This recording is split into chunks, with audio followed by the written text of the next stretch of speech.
دوستوں میں ابو ذر سے رہزہ میں ملا۔ وہ ایک جوڑا پہنے ہوئے تھے اور ان کا غلام بھی جوڑا پہنے ہوئے تھا۔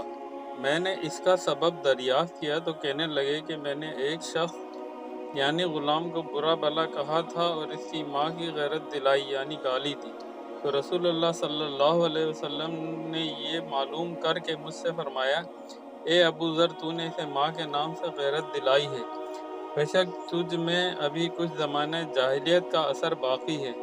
یاد رکھو ماتحت لوگ تمہارے بھائی ہیں۔ اللہ نے اپنی کسی مصلحت کی بنا پر انہیں تمہارے قبضے میں دے رکھا ہے، تو جس کے ماتحت اس کا کوئی بھائی ہو تو اس کو بھی وہی کھلائے جو آپ کھاتا ہے، اور وہی کپڑا اسے پہنائے جو آپ پہنتا ہے، اور ان کو اتنے کام کی تکلیف نہ دو کہ ان کے لیے مشکل ہو جائے، اور اگر کوئی سخت کام ڈالو تو تم خود بھی ان کی مدد کرو۔